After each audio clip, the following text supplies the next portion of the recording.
en su ley dada a Moisés. Y en ella estábamos hablando del código moral. La ley de Moisés se divide en 3 secciones: código moral, código social, código espiritual. Y estamos hablando sobre el código moral, de las cosas que Dios prohibió y advirtió al pueblo de no practicarlas, porque eran porque eran pecados de muerte que serían castigados por ellos. Así que estuvimos viendo entre las inmoralidades o las leyes que prohibían la inmoralidad del pueblo, entre el pueblo, era no acercarse a ningún pariente. Amén. Estuvimos viendo que ningún tipo de, refiriéndonos no acercarse en la palabra, el término de la palabra, sino refiriéndonos a lo que tenía que ver con hacer unión sexual o tener relaciones sexuales con ningún pariente. En el primero que vimos, Levítico 18, el versículo 7 y 8, si me lo pueden poner en la pantalla, por favor. Yo quisiera que alguien esté, amén, rapidito conmigo, al tanto de cuando yo digo un texto y esté ahí. No espere que yo se lo pida, por favor. Decimos aquí, en el versículo 7 y 8, prohibía acerca de tener relación con papá y la mamá. También tenía el 9 y 11, estaba prohibida la relación sexual con la hermana o el hermano, con las hermanas. No acostarse con la nieta o el nieto, ni con su tía ni con su tío. Los versos 12, 13, verso 14 de Levítico. Estábamos hablando la unión con un tío o el acto sexual con un tío, con una tía, con una cuñada en el versículo 16. Estamos hablando de ni con la mujer de tu hijo o tu nuera, o la daughter-in-law, como le llaman en inglés, la hija,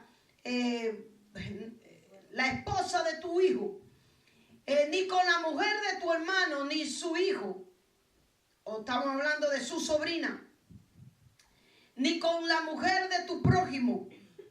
El prójimo tuyo, tú no le debías de quitar su esposa, ni debía acostarte con ningún varón como si fuera con una mujer. En el versículo 22. Todas estas leyes morales estaban expuestas al pueblo de Israel y eran prohibiciones de Dios para mantener la pureza y la santidad de su pueblo. Por eso la Biblia dice que la penalidad por toda infracción de estas leyes en su mayoría era la muerte. Si busca el capítulo 20, del 11 al 16 de ese mismo capítulo, dice capítulo 20, versículo 10 en adelante, o el 11, habla acerca de las penalidades que habían entre estas leyes si tú las infringías. Si un hombre cometía adulterio con la mujer de su prójimo, el adúltero y la adúltera indefectiblemente iban a ser muertos. Y más adelante dice: cualquiera que yaciera con la mujer de su padre, la desnudez de su padre descubrió, ambos han de ser muertos, su sangre será sobre ellos. El 12 y el 13, de la misma manera, si alguno durmiere con su nuera, ambos han de morir, cometieron grave perversión, su sangre será sobre ellos. Si alguno se ayuntare con varón como si fuera con mujer, estamos hablando de la homosexualidad, abominación hicieron, ambos han de ser muertos, sobre ellos será su sangre. Y vemos que todas estas leyes tenían como penalidad la muerte. Y por lo tanto, en el versículo 20 y 21, nosotros podemos ver que cualquiera que durmiere con la mujer del hermano de su padre, o en otra palabra, con su tía, la desnudez de su tía descubrió, del hermano de su padre, o sea, de su tío, descubrió.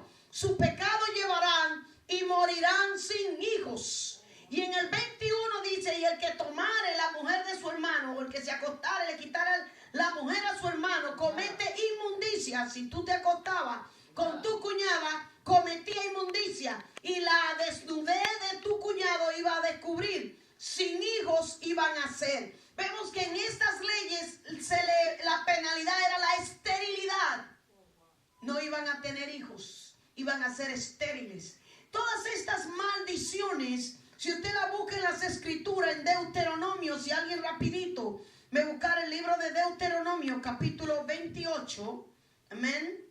En el libro de Deuteronomio 28, nosotros podemos ver que Dios maldijo a todos aquellos que cometieran infracción sobre estas cosas que hemos hablado. Decía en el versículo, en los últimos, maldito será, en el versículo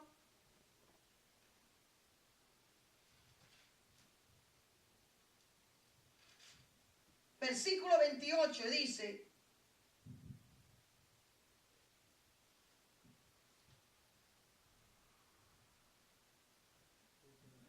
de Deuteronomio, amén. Está en la pizarra ya. Esta cita la voy a pasar por alto, ya que posiblemente no fue Deuteronomio 28. Por lo tanto, todas estas personas que infringieran o cometieran este acto de inmoralidad iban a tener una penalidad, y en la mayoría de veces esa maldición iba a seguir a su generación venidera. Por lo tanto, lo que vimos el domingo pasado no fue más que lo que realmente está llenando la tierra. Estuvimos hablando que nuestra sociedad está llena de inmoralidades y que la tierra bíblicamente ha sido contaminada con el pecado de los hombres. De eso hablamos el domingo pasado. Hoy quisiera llegar y leer algunos de los versículos que hemos estado leyendo y vamos a ver varias veces. Levítico 18 de nuevo, 18 del 1 al 4 y 24 al 30. Estas costumbres o este tipo de prácticas eran las que el pueblo de Egipto y el pueblo de Canaán practicaban. Cuando el Señor libera a Israel de Egipto, todos sabemos que Egipto era una gran nación, que Egipto fue para muchos en Israel lugar de refugio. Cuando había hambre, cuando había sequía, necesidades, sea de guerra o por refugio, ellos corrían a Egipto. Si ustedes recuerdan cuando José y María, la madre de Jesús, en los tiempos en que Herodes mandó a matar a todos los niños, el ángel les reveló que se fueran a Egipto, que huyeran, cogieran el niño y huyeran a Egipto, porque buscaban su vida para matarla. Y allí es Egipto, siendo una nación próspera y prominente en aquellos tiempos, servía de refugio, tanto para el que estaba buscando protección, como para los que estaban pasando hambre y necesidad. Está registrado bíblicamente que en los tiempos de Abraham hubo una hambre muy grande y Abraham tomó a su familia y se llegó o se mudó a Egipto, porque el único lugar donde había comida era en Egipto.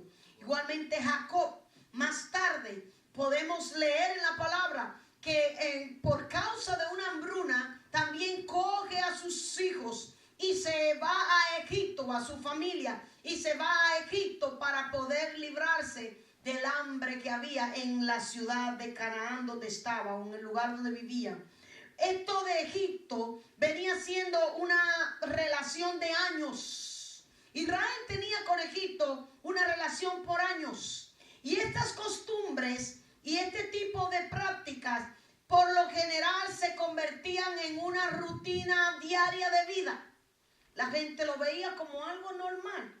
Y por eso, cuando Dios saca a este pueblo de Egipto y lo lleva rumbo a la tierra prometida para darle a ellos un pueblo, una nación, y establecerlo, como una nación, y darle a ellos una tierra donde pudieran vivir, ya no como esclavos, encontramos el consejo de un padre, que es lo que vamos a leer hoy.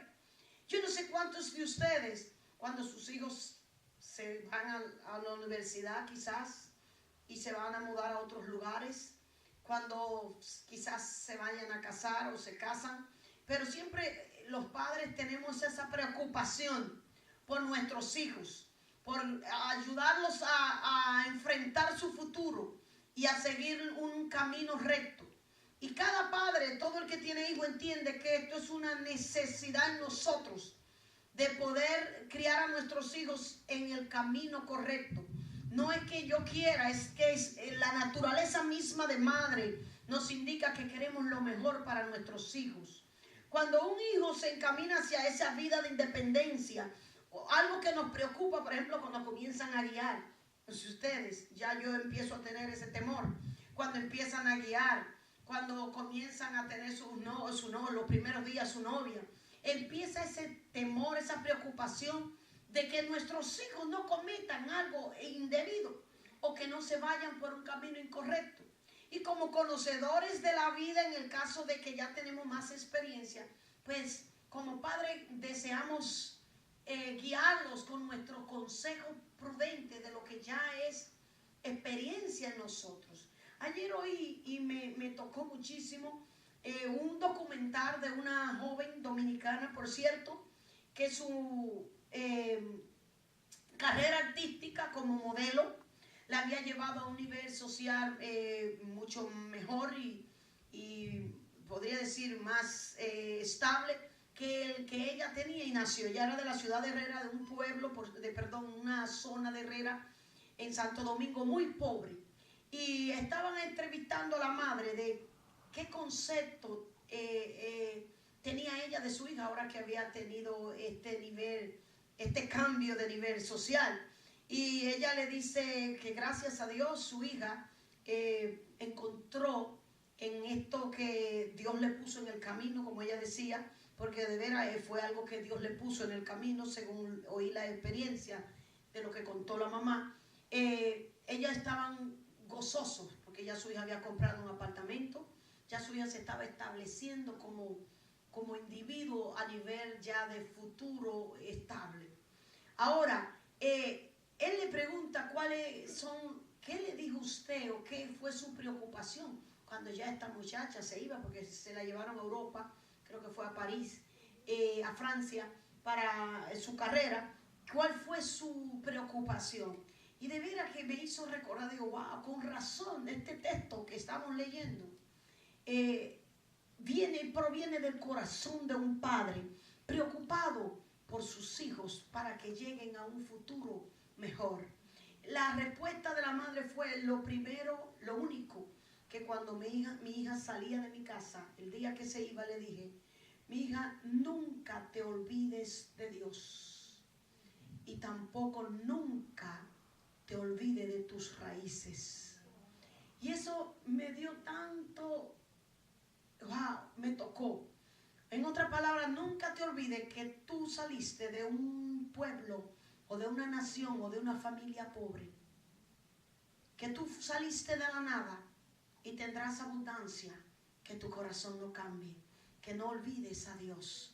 Y este texto que hoy vamos a leer me recuerda mucho que como Padre amado y eterno Dios que conoce nuestro bien, nuestro futuro, lo mejor para nosotros, en la independencia de este pueblo que sale de Egipto y va rumbo a la tierra prometida, Él le da este consejo, que es el que vamos a leer, si lo lee conmigo, Levítico 18, del 1 al 4. Habló Jehová a Moisés diciendo, háblale a los hijos de Israel y diles, yo soy Jehová vuestro Dios. No haréis como hacen en la tierra de Egipto, en la cual morasteis, ni haréis como hacen en la tierra de Canaán, a la cual yo os conduzco, ni andaréis en sus estatutos o en sus leyes. Mis ordenanzas pondrán por obra y mis estatutos guardaréis, andando en ellos. Y lo firma diciendo, yo Jehová. En el capítulo 20, el verso 23, también encontramos que de nuevo Dios le dice al pueblo, no andéis en las prácticas de las naciones que yo echaré de delante de ustedes, porque ellos hicieron todas estas cosas o prácticas y las tuve como ¿qué? Como abominación o algo que tú desechas al máximo. Pero ustedes, os he dicho, ustedes poseerán la tierra de ellos y yo se la daré para que la posean por heredad. tierra que fluye leche y miel. Dame el versículo más adelante, que el 31. El agorero es aquel que te da el bañito, que te da la rama, la ruda, que te da el ensalmo y todo aquello que te atrae para sanarte, para quitarte un despojo, para lograr que una limpia, como le llaman hoy en día. Esto es un agorero. Por lo tanto, el hechicero no es más que aquel que invoca a los espíritus para usar sus ritos. Igualmente la brujería. El problema de la adivinación es que queremos conocer las cosas escondidas o futuras por medio de actos o hechos inadecuados que no han sido aprobados por Dios, usando poderes de dioses o de malos espíritus, ya que el propio persona que usa la adivinación no tiene poder. Como él no tiene poder, él tiene que invocar espíritus, los cuales son demonios, y lo vamos a ver más adelante. Estos que miran el futuro a través de las cartas, a través de las manos te leen el porvenir. Estos que a través de una bola investigan tu futuro o lo que habrá de acontecerte, es lo que se llama en la Biblia adivinación. Y Dios lo castigó y lo prohibió y lo castigaba duramente. La adivinación es ilegal ante los ojos de Dios. En Egipto se practicaba mucho la adivinación. Los caldeos, los romanos, los griegos y casi todas estas naciones antiguas usaban o practicaban todas este tipo de ocultismo. Si ustedes recuerdan, cuando Dios llama a Aarón y a Moisés para que fueran en la presencia de Faraón, Dios le dio el poder a Moisés y a Aarón para ir delante de Faraón con señales y prodigios, para que vieran que Dios lo había enviado. Y entonces Dios le dice, ¿qué, Aarón? ¿Qué va a decir Faraón cuando yo llegue aquí? ¿No te conoce? Va a decir que quién es ese Jehová que me ha enviado a ti, quién es el gran yo soy. Y él le dice, tomará la vara que tú tienes en las manos y pondrá delante de Faraón y se convertirá en una culebra. Leemos en la palabra que Faraón, cuando vio eso, dijo, pues mis adivinos y mis hechiceros también pueden hacer estas cosas. Los faraones en la antigüedad, o los que gobernaban a Egipto, eran tenidos como dioses, y ellos tenían esta práctica de asegurar su reino con espíritu de adivinación y de brujería y de hechicería, y practicaban todo este tipo de ocultismo. Ellos tenían sus rituales. En la antigüedad los templos, especialmente en Egipto, estaban destinados a sus dioses. Estos ritos misteriosos estaban por toda parte de Mesopotamia. Estamos hablando de los reinos de Babilonia, Asiria. Todas estas naciones comenzaron a practicar la hechicería, la brujería, en la cual tiene que ver con actos con sangre. Por eso leímos ahí que no debían de comer sangre. La mayoría de la gente que está envuelta en brujería y en hechicería lo hace con sacrificios de sangre. Muchos de ellos, para iniciarse en el ocultismo, en el hacer pacto con el diablo, le hacen cortarse y muchos de ellos beber sangre para poderse iniciar en la brujería o en el sacerdotismo satánico. Por lo tanto, Dios, sabiendo todas estas cosas ya se practicaban en esos días, le da la ley y le dice, nadie comerá sangre, porque la sangre es la vida del animal o la persona. Por eso decía, no sea hallado en ti quien haga pasar tu hijo o su hija por el fuego. En esos tiempos le dedicaban o sacrificaban, aún hoy en día, los hijos al diablo o al enemigo, para que ellos pudieran llegar a un fin con lo que le pedían al enemigo. Ellos tenían que entregar o pagar el precio, muchas veces, de matar un animal o entregar aún sus propios hijos. El espiritismo o el ocultismo usa los espíritus de los demonios son muertos. Usa las estrellas, usa los astros, usa la lectura de la mano, usa la quiromancia, como le llamamos nosotros, el que usted le van a leer el futuro a través de sus manos. Y todo tipo de ritual son prácticas que hoy en día todavía se usan y se practican. Usted se va a New York y usted encuentra cada esquina una adivina, como le llaman, una mujer que ve el futuro, ¿cómo le llaman? Una medium, una psíquica, una vidente. En cada esquina de la calle de New York que usted se mueve, ahí hay una llamándole para leerle el futuro, las cartas, el tarot o leerle las manos. Aquí en Atlantic City, ustedes no tienen que ir tan lejos, también se practican esas costumbres. Todas estas costumbres vienen de los países antiguos, los cuales aquí leemos que entre Egipto y Canaán se practicaban todas esas costumbres en la antigüedad. Egipto, esta tierra, que era una tierra muy segura y refugio y hospitalidad de muchos, estaba contaminada con todas estas prácticas.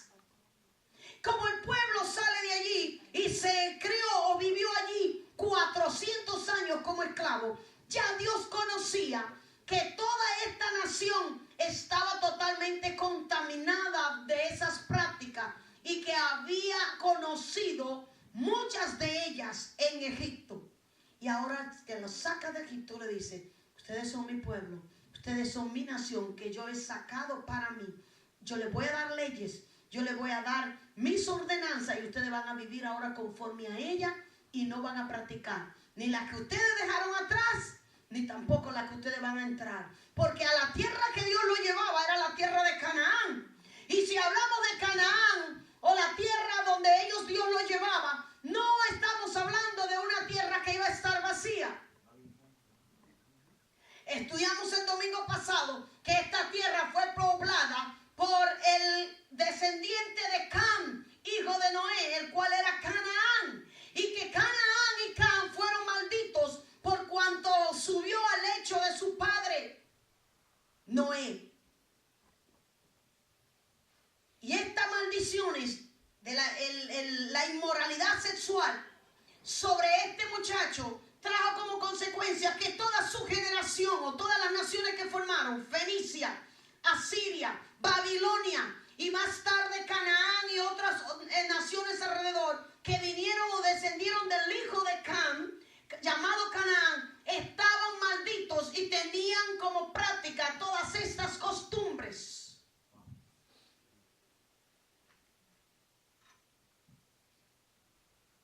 Por lo tanto, Dios le dice al pueblo que debían, en el verso 26, 19-26, como lo leímos, amén, 19-26. Estamos leyendo Levítico 19-26.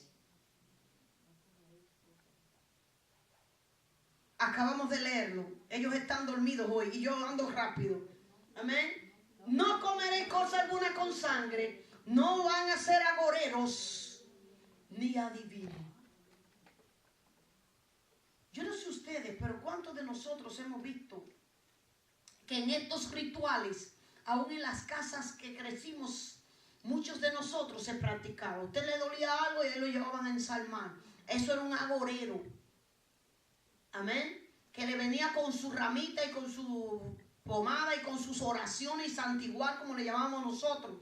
Todo eso viene de los espíritus de demonios que tratan de engañar al hombre creyendo que para conseguir la sanidad o para conseguir dinero o para conseguir el amor de su vida pueden utilizar este medio y no saben que están jugando con el fuego, que están entregando sus hijos o sus vidas al fuego. Porque el fuego de Satanás, el infierno, es el que le espera a todo este tipo de personas que practican estos rituales. Por lo tanto, aquí vemos en la palabra que la práctica de la adivinación y de la hechicería estaba totalmente prohibida entre el pueblo de Dios. Si ustedes se acercan al libro de, quiero que lo busquen conmigo, de Deuteronomio.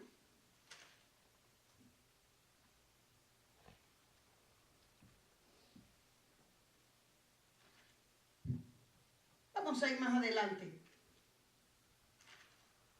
Oseas. Y déjenme aquí el libro de Oseas. Yo estuve estudiando y es impresionante cuando usted comienza a entender las cosas, su origen, de dónde vienen estas prácticas, por qué razón el mundo está como está, contaminado. Y nos damos cuenta que todas estas prácticas, la hechicería, el ser agorero, el tener la idolatría, el sortílego o el adivinador a través de los astros, todas estas cosas en Isaías 19, si me lo pueden buscar, eran las prácticas que Egipto tenía. Bíblicamente lo encontramos en el libro de Isaías 19, y ustedes se van a dar cuenta que no solamente en Egipto, sino en Canaán se practicaban estas cosas. Isaías 19, 1 y 3.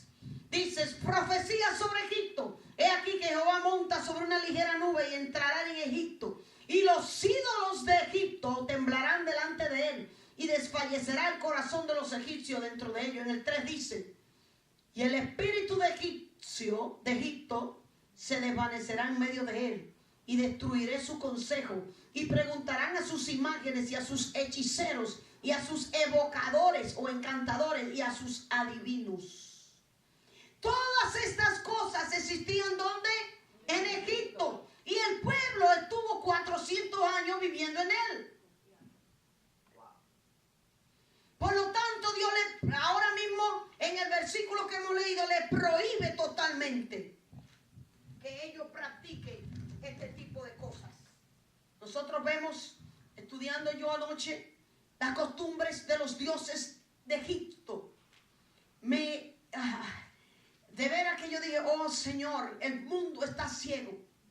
Los dioses de Egipcio, en la mitología de Egipto, o en la mitología, las creencias, el tipo de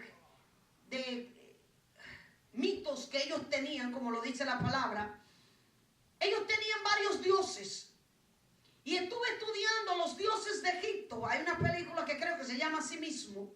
Y es impresionante entender que estos dioses a los cuales ellos invocaban en la adivinación, invocaban para ser agorero, encantador, ellos tenían que valerse de poderes de espíritus de este tipo de dioses.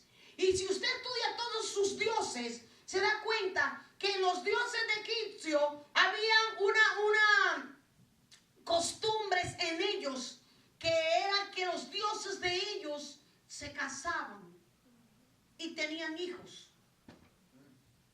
Y este tipo de creencia, este tipo de mitología, me dio a entender a mí que para cada cosa que en el pueblo de Egipto se necesitaba, ellos tenían un dios.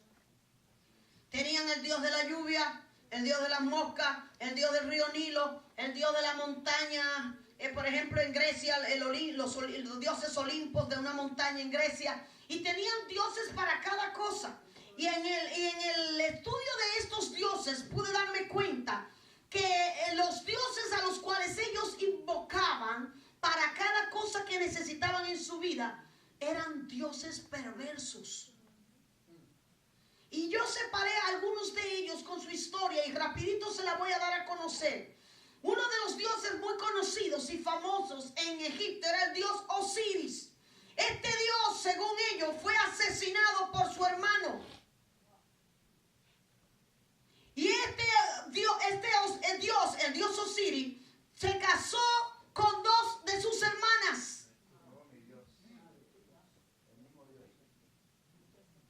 Imagínense ustedes, si este dios, el dios Osiris, como le llamaban ellos, el dios de los cielos, que supuestamente el dios de los mortales y de los enemigos, le llamaban, era un dios totalmente enemigo, según ellos, de su tío, porque su tío supuestamente le quitó el trono.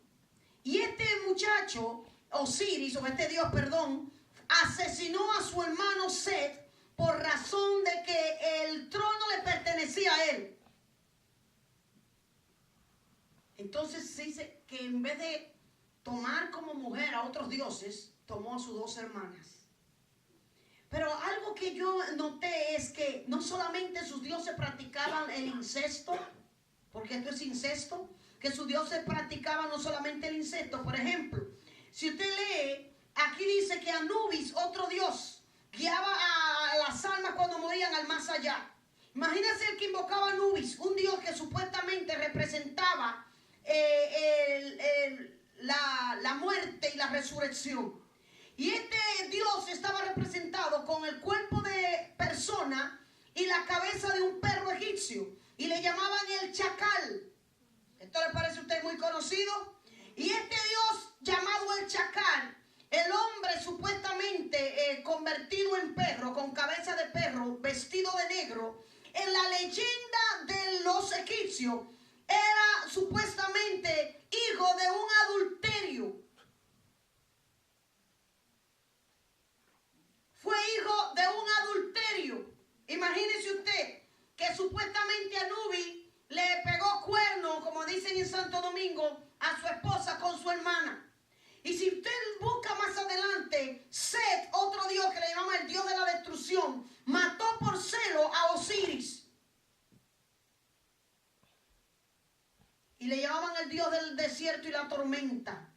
Su esposo era, supuestamente era una diosa esta, su hermano. ¿Se casó con quién? Con su hermano. Todos estos dioses eran dioses que supuestamente cuya esposa y esposo eran sus propias hermanas. Supuestamente Nat, la gran diosa que parió muchos dioses, uno de ellos ya lo leímos, Set, Osiris, Anubis, que era la diosa del cielo. Esta era la que invocaban cuando iban a hablar de supuestamente el movimiento de los astros. Ella era quien los regulaba.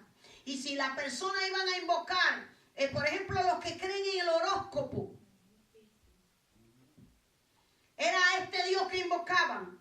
Pero no solamente, supuestamente este Dios o esta diosa está representada por una mujer desnuda que está revestida de estrella.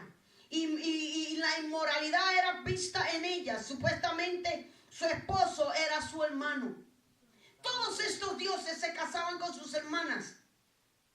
Horus, un hijo de Osiris, fue hijo de un incesto entre hermanos. Cuando creció, supuestamente él mató a su tío. Esa era la leyenda. Y también mató a su madre y la decapitó. Todos estos dioses, cuando lo vemos, Isis, supuestamente, que era la madre de otros dioses, era la diosa del matrimonio. Cuando las personas iban a buscar a través de la hechicería el que se estabilizara, por ejemplo, su matrimonio, hablando de hoy en día, el que quiere conseguir una mujer a través de un hechizo, imagínate a qué espíritus invocan a esta diosa, supuestamente la diosa del matrimonio. Cuando vemos la historia o la leyenda de esta diosa, supuestamente él tenía dos esposas, la poligamia. Y todos estos dioses estaban involucrados con lo que era la práctica de la inmoralidad. Por esa razón, cuando usted ve que todos estos dioses en Egipto eran los que ellos adoraban y tenían como guías para la adivinación, para cada cosa, me imagino que buscaban un dios. Estos dioses lo que mostraban aquí, cuando usted lee su leyenda, no era más que la rebeldía, la rebelión, el odio, la infidelidad, la poligamia, el adulterio, el incesto, la violencia, como Osiris que mató, el hermano lo mata, o su tío, el homicidio. Todos estos dioses estaban involucrados con costumbres perversas. Y estos eran los dioses que tenían Egipto. Y estos eran los dioses que se invocaban para este tipo de práctica. Pero no solamente Egipto, Baal. La palabra nos habla de que, Canaán había un dios llamado Baal. Baal Zebub. Baal Zebub era el dios supuestamente que se practicaba abiertamente el culto y tenía un templo en la tierra de Canaán. Y Baal significa Señor y Zebú significa moscas. Supuestamente era el Señor de las moscas. Y a este hombre se le propagaba y se le daba a cultos en Israel. Todos estos dioses, Dios dijo a su pueblo que debían de totalmente no tener delante de él. En uno de los 10 mandamientos, su primer mandamiento, si ustedes recuerdan, oye Israel, Jehová tu Dios uno es. Y el segundo, no tendrá dioses ajenos delante de mí. Por lo tanto, todas estas prácticas, yo te pregunto, ¿qué asociación tienen estos dioses con la hechicería, la adivinación y las inmoralidades sexuales que se veían en Israel o que se veían en Egipto y en Canaán? Si una persona invocaba al ocultismo o se iba al ocultismo invocando espíritus de demonios o este tipo de dioses, imagínense ustedes si la leyenda de estos dioses es de homicidio, es de traición, es de celo, es de incesto, de adulterio. ¿Qué tipo de espíritu era lo que el pueblo invocaba?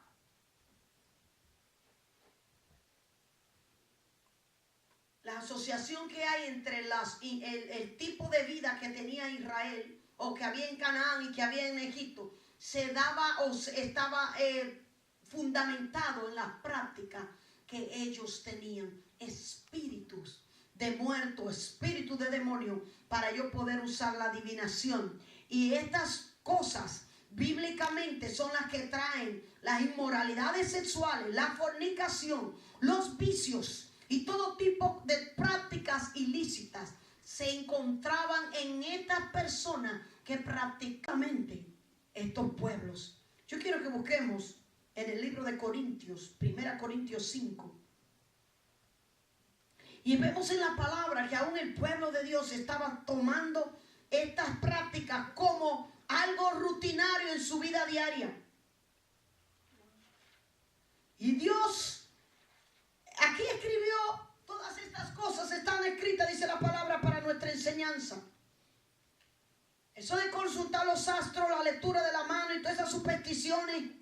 Yo no sé usted si todavía está bajo esas cosas, de que si el pie derecho, de que si la cartera, de que si usted pasa por debajo de una puerta donde hay tal cosa. Todas estas supersticiones.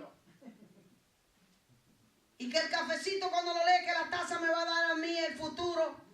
Nosotros crecimos viendo todas estas cosas. Leyendo el horóscopo. Todas estas cosas son las que han traído la lujuria o los apetitos sexuales desordenados, que es lo que se llama lujuria. El homosexualismo, la fornicación, lesbianismo, incesto, pedofilia, de usted tener contacto con animales o de tener relaciones sexuales con niños, la pornografía, todas estas cosas las ha traído la idolatría, la hechicería y el ocultismo. El precio que el diablo cobra es muy caro y usted no lo entiende hasta que usted no está metido en ese tipo de práctica. 1 Corintios 5:1 decía, de cierto se oye, la ciudad de Corinto era una colonia romana y Roma practicaba lo que acabamos de leer, todos esos dioses, Zeus, Júpiter, como le llamaban, Venus, la diosa Afrodita del amor, esos eran sus dioses. Inclusive en Corinto habían templos donde se le dedicaba culto a estos dioses. Pero en Corinto también había una comunidad de creyentes. Y esta comunidad de creyentes se vio de repente que estaba luchando para poder dejar a un lado estas prácticas en las cuales ellos habían crecido. Porque Grecia y Roma también habían tenido asociación con Egipto y habían aprendido todas estas prácticas. Y ahora estamos en Corinto, una ciudad de Roma, una colonia romana. Y dice, se oye que hay entre vosotros fornicación. Y tal fornicación cual ni aún se nombra entre los gentiles o entre los inconversos. Tanto que alguno tiene la mujer de su padre.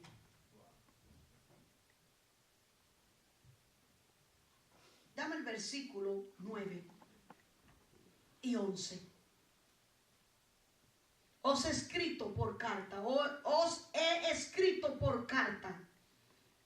que no os juntéis con los fornicarios. Está prohibido bíblicamente que si usted sabe que alguien está practicando sexo ilícito, pornografía, cometiendo incesto, adulterio o este tipo de cosas que bíblicamente son rechazadas por la ley de Dios, Pablo dice, les escribo que no se junten con ninguno de ellos, porque contaminan. Y no se está refiriendo con los fornicarios de este mundo, los inconversos, porque dice, o con los avaros, con los ladrones, o con los idólatras, pues en tal caso tú sería necesario salir del mundo.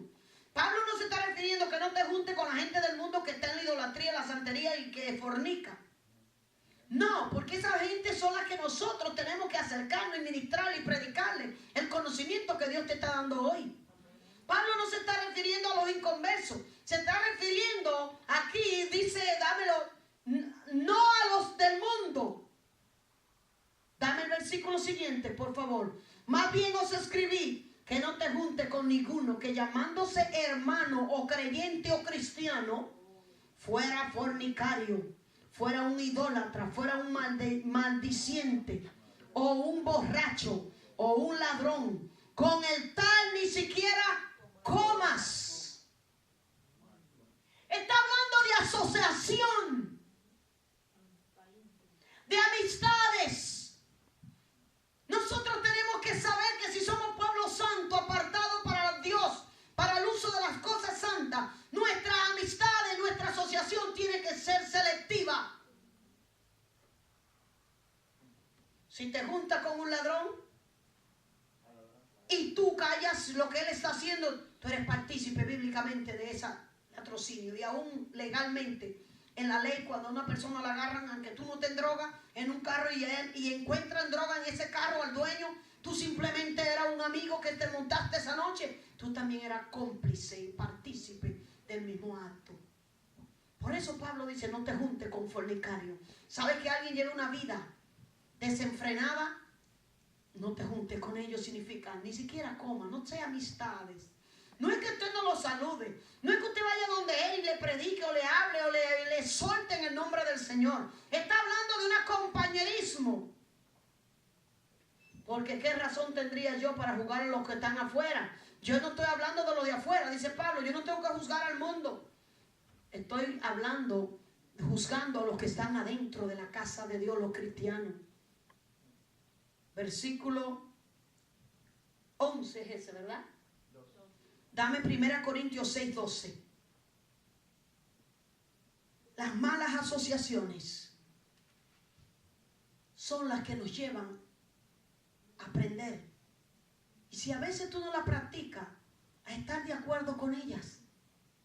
Puedes tener amistades que sabes que están teniendo una affair, como le llaman, un romance con alguien. Y porque es tu amigo no te atreves a decirle nada.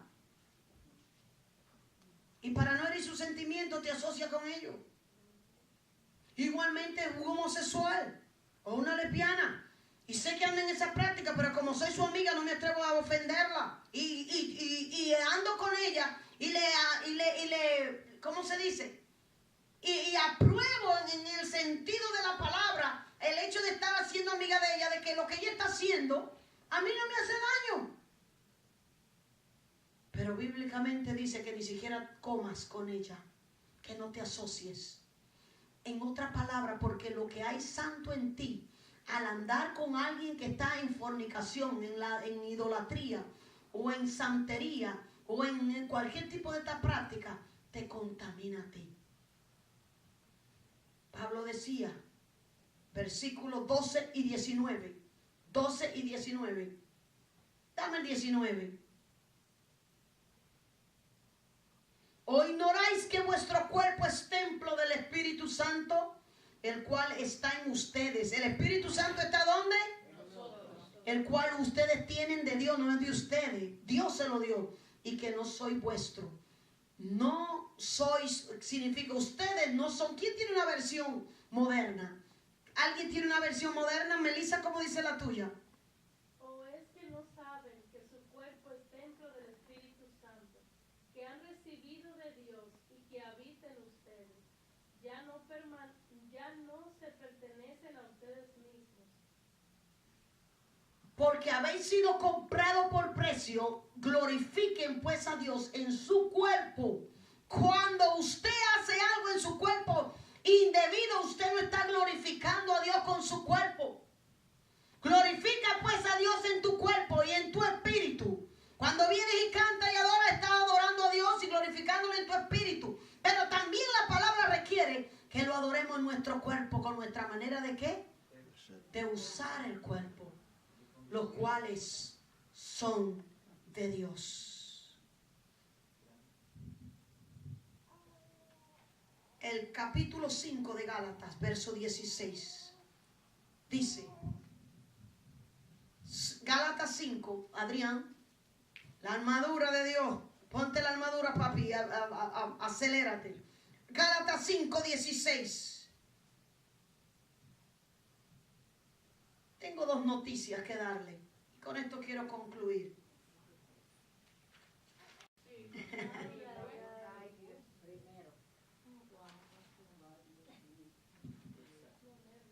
Bíblicamente, la mala noticia es, ahí dice Gálatas 5, 16. Porque el deseo de la carne es contra el espíritu. O sea, los deseos de la carne se está refiriendo a los apetitos desordenados con relación a la carne, al cuerpo.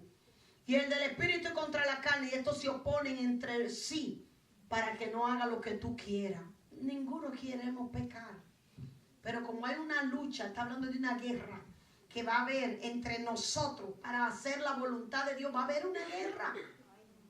Hay una guerra diario. En una manera o en otra tenemos una guerra diario. El 18.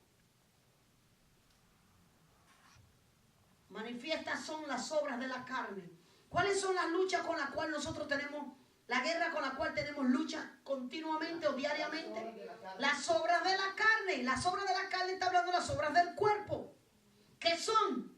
Adulterio, fornicación, inmundicia, lascivia, está hablando de lujuria, apetitos sexuales, el deseo, por ejemplo, la pornografía.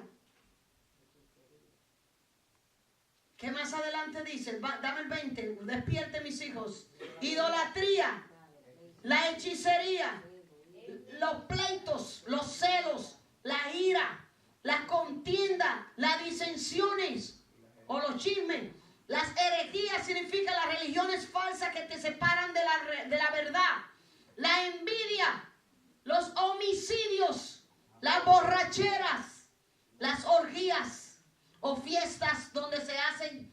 Las orgías son fiestas donde se hacen muchas cosas impuras. Se practican cosas impuras y cosas semejantes a estas, acerca de los cuales te amonesto, como ya te lo dije antes. Esta es la mala noticia, que los que practican tales cosas no entrarán al reino de Dios. No entrarán al reino de los cielos. Bíblicamente en Apocalipsis 22 también dice, y los adulterios estarán fuera. Los adúlteros estarán fuera. Los fornicarios, los hechiceros. La buena noticia es que Jesús nos dijo en Mateo, no lo tiene ni que buscar, Lucas 9:1. Llamó a sus 12 discípulos.